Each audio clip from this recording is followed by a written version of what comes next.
অনেক অনেক দিন আগের কথা। এক গ্রামে এক লোক ছিল, নাম তার মফিজ। মফিজ খুব খারাপ প্রকৃতির একজন মানুষ ছিল। সবসময় মানুষের ক্ষতি করার ফন্দি আঁকত। কারো ফসল নষ্ট করা, মিথ্যা অপবাদ দেওয়া কিংবা নিরীহ মানুষকে কষ্ট দিয়ে তার এক ধরনের আনন্দ হতো। গ্রামের সবাই তাকে ভয় পেত আর এড়িয়ে চলত। একবার মফিজ এক বুড়ো কাঠুরের সর্বনাশ করতে চেয়েছিল। কাঠুরিয়া তার শেষ সম্বল দিয়ে কিছু বীজ কিনেছিল, যা দিয়ে সে নতুন করে ফসল ফলাবে। মফিজ রাতের আধারে সেই বীজ চুরি করে নষ্ট করে দিল। পরদিন সকালে কাঠুরিয়ার আহাজারি শুনে মফিজ দূর থেকে হাসছিল। কিন্তু হঠাৎ কি যেন হলো, মফিজের মনে এক অজানা কষ্ট হতে লাগলো।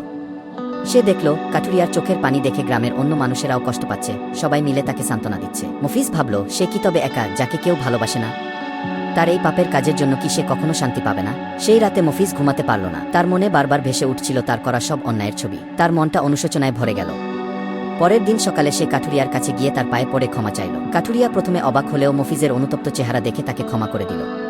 সেই দিন থেকে মফিজ সম্পূর্ণ বদলে গেল। সে তার অতীতের সব পাপের জন্য আল্লাহর কাছে তওবা করল। নিয়মিত 5 ওয়াক্ত নামাজ পড়া শুরু করল। মসজিদে গিয়ে সবার সাথে কাঁধে কাঁধ মিলিয়ে নামাজ আদায় করত।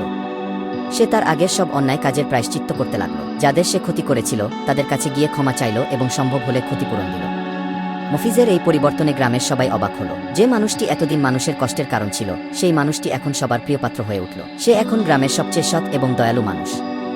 সবাই তাকে সম্মান করে এবং ভালোবাসে। মফিজ বুঝতে পারল, সত্যিকারের সুখ মানুষের ক্ষতি করে নয়, বরং আল্লাহর পথে থেকে মানুষের উপকার করার মধ্যেই নিহিত।